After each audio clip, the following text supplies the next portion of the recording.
Hey everyone, my name is Nick, and today we're doing more work on my $1,500 Range Rover Sport.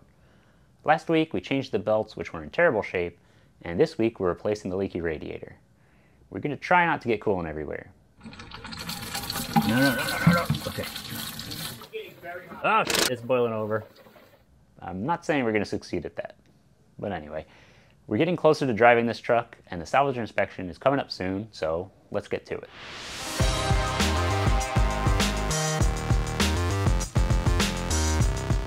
I've done the belts.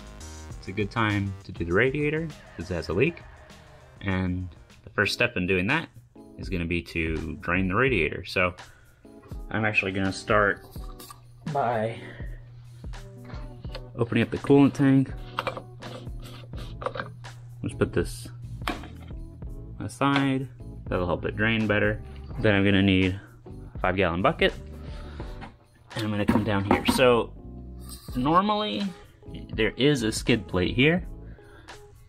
Actually, there's supposed to be a skid plate in the middle and on the other side. And that's because this is actually a truck that's really good off-road. Your drain plug for the radiator is right here. So I actually cleaned in this area a little bit ahead of time so that when it drains out, it doesn't pick up any extra dirt. Because hopefully we can reuse the coolant, and that's why I'm using this bucket. And also because I don't want coolant all over the floor. So on this radiator, it's a 14mm plastic drain plug.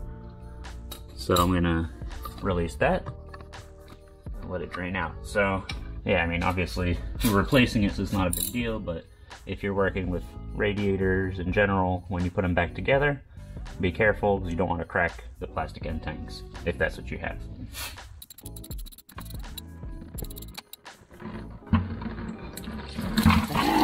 No.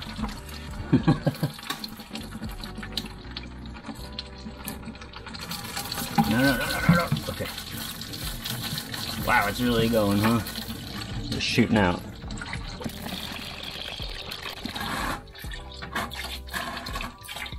Damn it.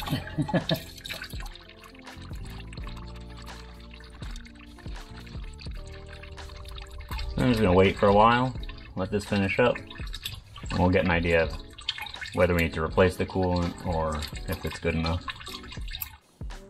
Now with the coolant draining or drained, one of the things we have to do is remove the grill. And so the grill is held on with 4 tabs. This one, which is broken, this one, this one, and this one. So we're gonna gently push these tabs down. And try to pull it back carefully.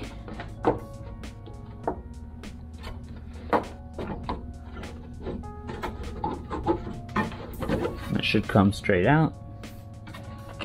So in there, at the end of those, there are locating pins on either side, and they're in there pretty firm. So you're gonna have to firmly but carefully yank on that.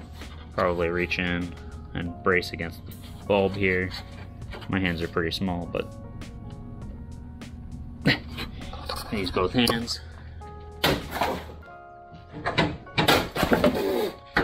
Almost fell. Wow, they're really in there, huh? Whew. Okay, so these are the pins, and they connect in right there on both sides. So just pull straight out firmly and don't fall over. Same thing there, goes right there.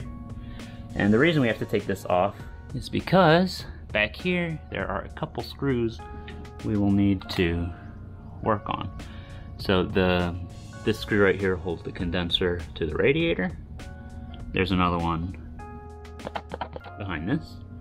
And then we also have the power steering cooler right here, which clips on to the radiator. It's just held on. So I have to remove that just to free it up. We have some foam hanging out here. I don't know. That's why we have to remove the grill. So on this side we have 2 hoses to disconnect from the radiator. One goes to the expansion tank, and one is one of the main hoses right here. I'm gonna use some pliers here to squeeze those clamps together. Slide them off. twist, pull it off, and hang that out of the way. Do the same thing on the big hose. So I have these specialty grabbers.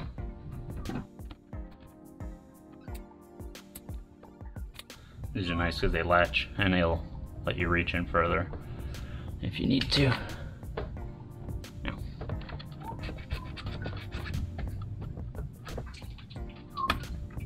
we go. Now I'll have to do the same thing down at the bottom on the driver's side. I'll probably have to go from underneath for that. The next step is on the other side. We're going to disconnect that hose, and then we're also going to remove the two smaller hoses. There's one there and one up here, and these are transmission lines, so there's a little bit of transmission cooler built in. So this does unfortunately mean that if you lose some fluid out of here, you are going to have to check your transmission fluid level, but I'll get into that later. Once that's done, we'll be removing, there's a little bolt below the AC lines right here that we'll have to remove. And then out front, I'll have to see, there's the one here.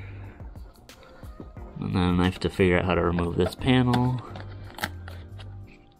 You can see it back there, maybe. Yep. One more there.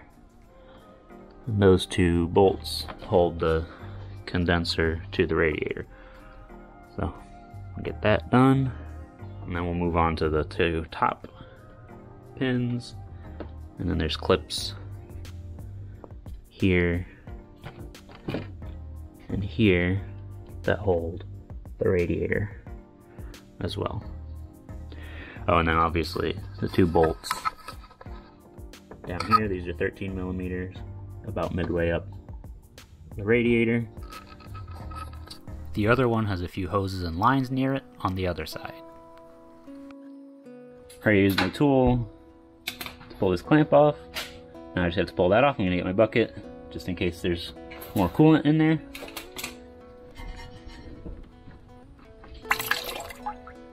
Not much.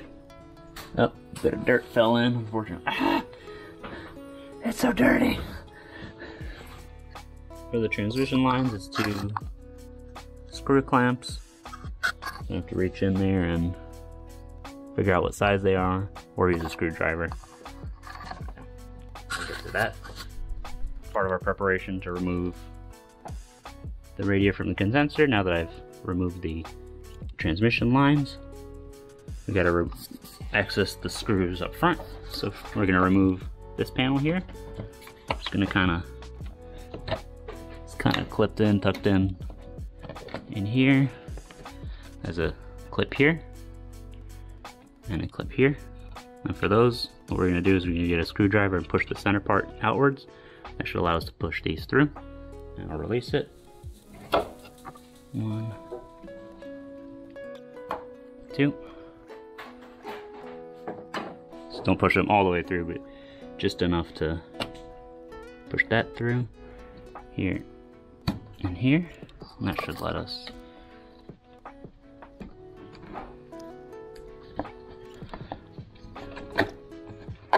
release the pieces. Yep, right there.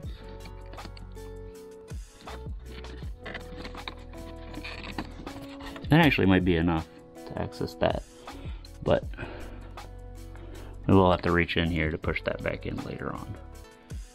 So if you want to remove it completely, you can. I see. This has to like pivot out, I guess. And that'll do, since we're only accessing that screw right here. And that is a 8 millimeter, same as over here. So I'm gonna undo those two. And then we'll move on to the other retaining bolts. The two front screws that hold the condenser on, these big coarse threads. Next one is this one, underneath here. You don't want to remove these two, because that actually holds the AC lines, and you don't want to refill your system, but the one right below holds this to the radiator. So it's also 8. That's the one that holds the manifold on, small threads. The next two bolts are the ones on both ends of the radiator. What I ended up doing to get the bolt on this side off is to use a bunch of extensions and run inside between things so that I'd have room to actually get to it because it's really tight in there. There we go. There are two more bolts to remove near the bolts we just removed. And you may be able to get better access by moving the coolant reservoir out of the way. The screws look like this, with a pointy end and coarse threads. So to remove these retaining pins, you're going to use a small flathead screwdriver and push in this opening. There's a clip in there, and then I was actually able to reach under here, or you can also use a plier and then pull this out. You don't have to pull it out all the way. And we'll do the same thing on the other side and raise these pins out. That gets us closer to removing it.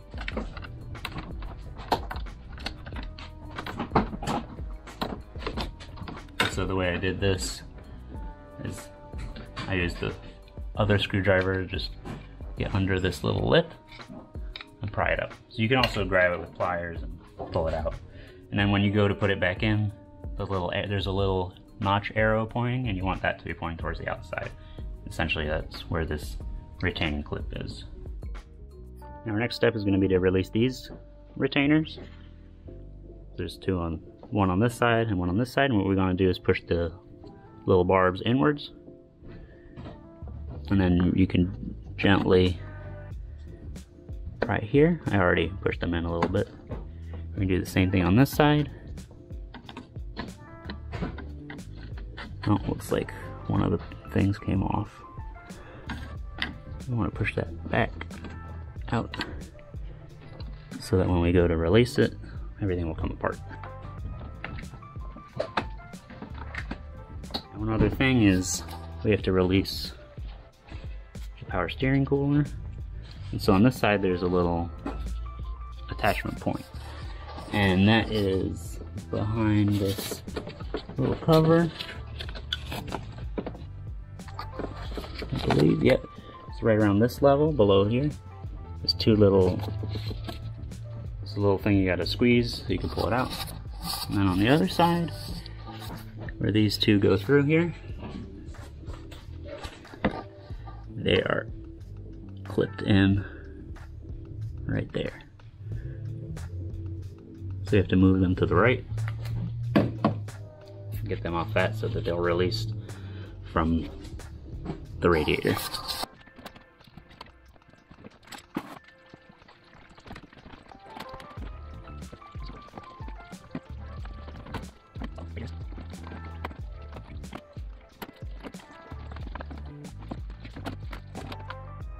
So some of the difficulty I had freeing the radiator is that the condenser, if the radiator is here, the condenser slots in, so you have to be able to raise the condenser a little bit and move it out of those grooves. Now, next challenge is getting the radiator out. It means I'll be wiggling it maybe over to the left a little bit here so we can clear all these pipes. Made in 2005, this is the original radiator. When you remove the radiator, you want to make sure you don't get coolant on the belts, so to reduce that risk, we're going to put the radiator drain bolt back in place. Looking back, it might have been a good idea to replace the belts after removing the radiator to avoid this.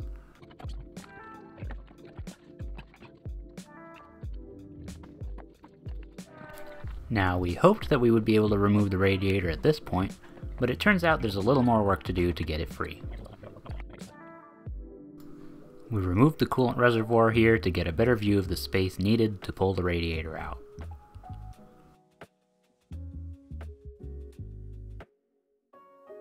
The power steering reservoir slots onto it. We also removed the headlight to get more room to work, since the power steering cooler lines are what's getting in the way of the radiator coming out.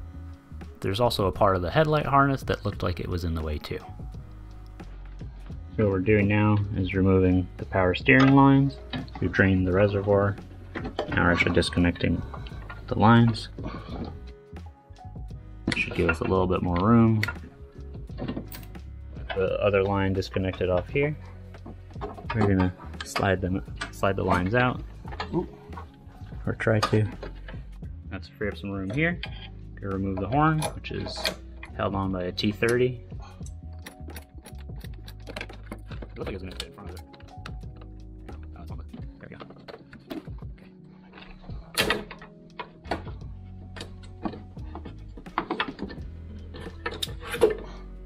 Oh, jeez. Oh, shit. Well, that's good enough. Ah! Son of a bitch. It's just draining out more. So, the radiator is out. It was a bit of a challenge. So, a couple tips to do it. Because the harness there is actually not, it's kind of in the way, but the way to work around it is to push this side of the radiator forward far enough that you clear the wheel well, then you can bring it up. That way, once that's done, you can move the ear above everything and then start working the other side over and up. So putting it back in, we're going to make sure the front is protected, and we're going to push against this. So you're going to have to move all that. That way the ear can drop in and we can work it down. You'll notice I removed the degas bottle, which has a level sensor to disconnect and is mounted right here. We also removed the power steering cooler, which worked out because we were planning on changing the fluid anyway, or at least cleaning it. And that gave a little bit more room over here with 2 less pipes. The headlight is just 2 tabs that you lift up and you can pull it out. Let's see, you're gonna need a tool, this type of tool. I think it's 1 size smaller, to remove the power steering connector, and the other one comes off the bottle. So we have our new radiator here, the old radiator, and so in the box with this, we actually got a new holder for the power steering cooler. Right here. That's nice. And then we also got, see on the old one, there's 2 plastic clips here. We got some new ones. Those are installed now. And then on the side here, there's little ears, and this is what the these screw onto the condenser. And so these are installed too. You have to screw it in from the other side. It comes with the screws. And then the last thing to do is going to be to transfer over this little cowl, and that's going to slot on with the clip there. So we'll get that on the bottom over there. This cowl. And then there's a little one over here too. A little rubber cover. And these and then we'll also need to pull the rubber mounts and transfer them over here. And there's a little clip right here, that little vent hose that will connect right here. And then before we connect everything, well, once it's in the truck, we can pull this off, connect our transmission lines, and connect our everything else. So let's get the parts moved over. Then we have the rubber stops, a little cowl down here, a little cover here. This one slots on. This slots on and has 2 clips. One of them was missing. And these, some of them have like kind of a way to like twist, like screw on sort of, and some of them are just pop in. So, old versus new. And before we put anything back in, we gotta clear all those leaves down there. Just get a shop vac and take care of as much of this as possible. We've taped over cardboard on the front that's going towards the engine so that when we push it forward to slide it down on the driver's side, it won't damage the fins. You want that over there? Yeah.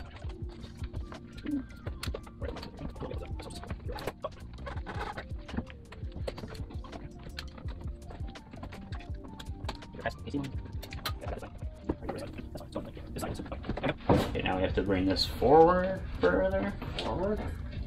Forward. Our forward, yeah. There you go. That's almost, we're at the, we're past, we're on the harness. In the harness? No, we're past it. Okay, okay.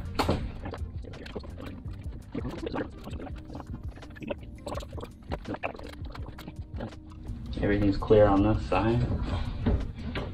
Everything's clear on this side. We just gotta maneuver it into place. Yeah. Yeah. Okay. I'm almost on it on this side. I'm on it on this side. I am Reach down, you can probably feel it. on it. And slotting the condenser back onto the radiator. You see? Yep, it's in. Alright. Good, so much easier. Jeez, what a relief. Now the radiator's back in. I'm gonna start by doing the bolts. This one here, the screw that goes up in here. I'll do the same thing on the other side. And we're gonna, once that's done, I'm gonna put the screws in on the front here, and here. And then that should be, so it's those 6 to mount the radiator to fix it. Then we can put in our pins at the top. And once that's done, I'll do that before connecting the hoses so I have a little more room to maneuver. And then once that's done, I will work on putting the power steering cooler. Also, don't forget the AC manifold will also has a bolt that's going to go through the radiator to hold it so this doesn't move. Once that's done, we'll put all the hoses back on. I also have to, maybe before, once I put this screw in, I can put this shield back on, which is this one. I'm gonna have to work it in. And then actually before I start doing any of the screws, I'm gonna put on this cowl, which is gonna slot into this here. So while this is not connected or locked down, I'm gonna put that in. Actually, before I do any of that, I'll let you know the torques. So the screws, the bolt screws for the AC condenser are actually really low. It's 4 foot-pounds. I'd say that's probably for both sides. The AC manifold bolt is 7 foot-pounds, and then the radiator bolts that go to the frame are 18 foot-pounds. I'm not 100% sure I'll be able to get the torque wrench in there, but we'll cross that bridge when we get to it. We need to put the power steering cooler back in place before we secure the radiator, since we'll need to move things around a little to get it back into place. With the cooler back in place, we can put the radiator back onto its mounting points and reattach the horn. Now with all the screws in, just get this, put the arrow towards the outside with these pins, make sure it's lined up. It's probably moved a little bit.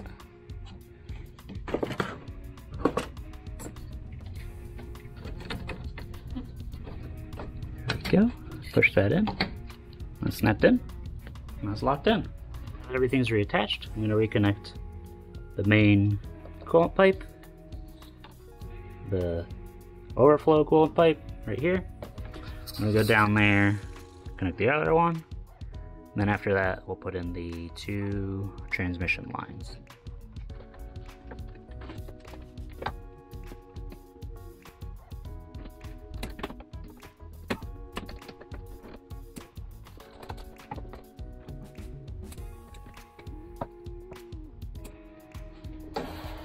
Now this isn't connected on this side because we removed the coolant bottle, but it'll get connected when we wrap up. I'm going to do the bottom, reconnect it. Now with all the tubes reconnected, I'm going to remove the cardboard and I'm going to insert the bottom right fan shroud.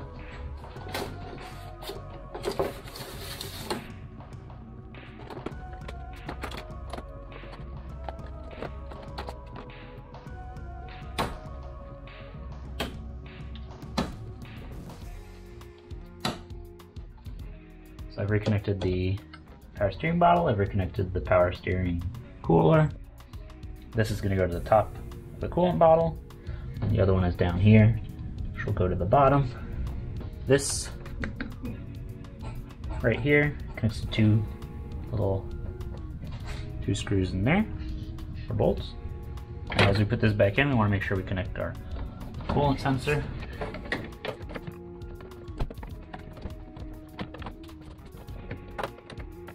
On the front, there's a piece that will go around a rubber holder right here. And then on the back, the two bolt holes go, one of them goes underneath the bracket for this pump.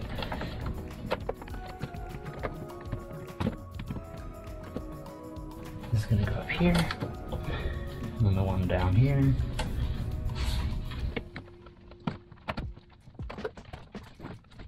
So on the bottom, there's also a pin as part of the bottle. This might get caught on the harness, and then it'll just slot into a hole on the wheel well. I got the two bolts that go in back here. Now that all that is back and mounted, we're going to put the fan back on.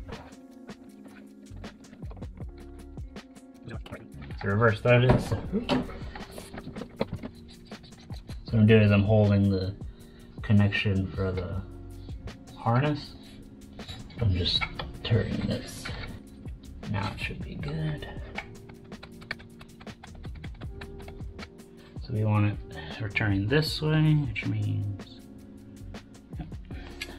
it's going in this way.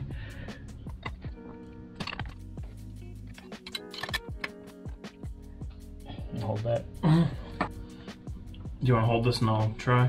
Okay. Yeah, that seems good. Yep. Now this harness just slots into the lower fan shroud. Our connector plugs in. Now with that on, we can put this on.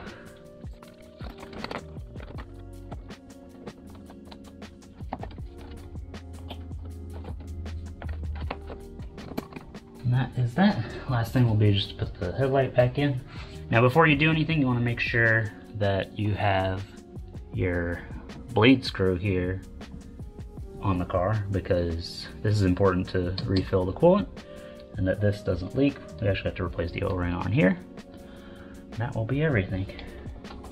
So as we get ready to restart the car and refill the coolant, we have put power steering fluid back in, just CHF. We've cracked the bleeder screw here, and then there's a bleeder up here on the hose. And there's like on this one it was 14 on the bottom to hold it, and then 16 on the top cap. That's removed, and I'll just let air out, and we're gonna put the coolant in here. Now this car already had the green coolant in it, but the manual, I believe, asks for something a little different. Deck's cool. Deck's cool, yeah. But this is compatible. With coolant back in the engine, the first thing we did was top off the transmission fluid. You need to do it with the engine on and the transmission in the right temperature range, but I'll go into detail on the process in an upcoming video when we service the transmission. So with everything else in place, our last step in the radiator replacement process is to bleed the cooling system. So you want to bring the level of the coolant up to the top of the cold fill level, which is indicated on the side right there. And so what we're going to do is we're going to monitor this port, which is going to be capped, and that is one of these. It might be a little different on your car, but and then on this port right here for this. To bleed the cooling system, we're going to start the car and let it idle down first. Then we're going to hold the engine speed at 2500 RPM for 30 seconds and then return the engine to idle for 30 seconds. We'll repeat that procedure 4 more times. When a steady stream of coolant runs from the bleed point, we'll close the coolant hose bleed screw and fill the coolant tank if the level dropped. We want to keep the coolant at the upper fill mark on the expansion tank until we can see a steady stream of coolant returning to the expansion tank from the top hose. Once that's happening, we'll tighten the expansion tank bleed screw. So you want to keep this loose on it, not all the way off, but not all the way on. And the way it's going to work is there's a little groove in here, and that'll let coolant escape, or air escape. You don't really want coolant, so I'm just leave it loose like this. Same thing for that. And same thing for that one. It doesn't have a relief, but if you put it all the way, there's a rubber seal. Okay, so yeah. So we'll just get it started on here. Ooh, it's warm. Yeah. Okay, I just got a couple turns on.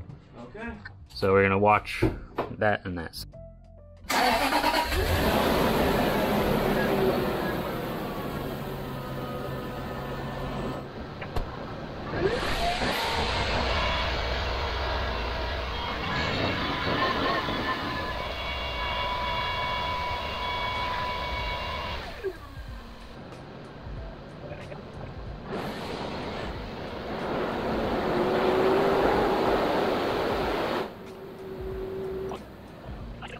So we're starting to see a little bit of coolant coming out of here. We want to wait till it's a steady stream.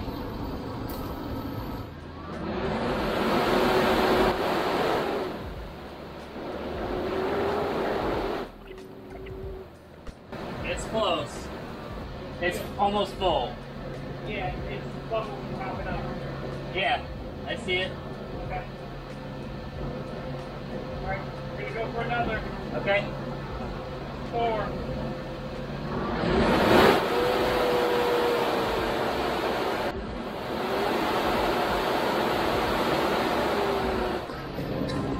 Now we want to see coolant flowing through this area before we close this off. Okay. Leave it, leave it, leave it. Oh, no, no. I thought you were revving it up. It's getting very hot. Oh, shit, it's boiling over. Shit, it's leaking out of the tank. It got incredibly hot instantly. It must have had a bubble then.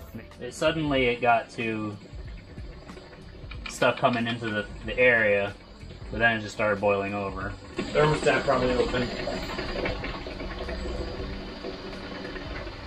Yeah, it must have opened and then all the coolant in the engine just shot out. Yep. You can notice here that as things cool down, the coolant's getting sucked back into the engine, which supports the theory of the thermostat opening. Fan started ramping up. Oh, I thought you were revving it, yeah. No, I saw the temperature just climb. Oh, okay. And so I just killed it. I guess we could try and then it should circulate through the engine, I guess? Alright, I'll try. It's sucking it down instantly. Yeah, wait, we gotta put more coolant in. The temperature, it dropped a ton. Okay.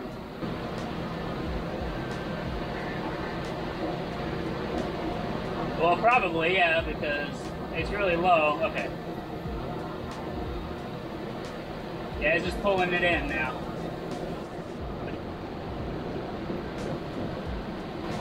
How's the temperature? Good. Okay.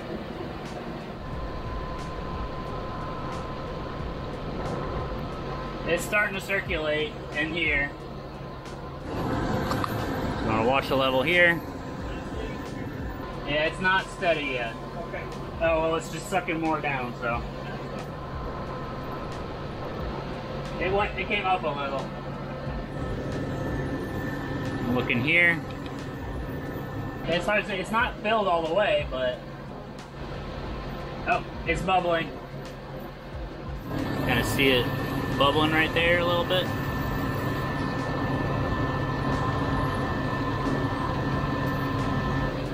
And I want this to be steady. Yeah, 3 bubbles. And then when that's steady, we'll block this off. The end goal is to have this part of the coolant tank with no air in it. While we bleed the air bubble out, we will lose a bit of coolant, so keep some shop towels handy.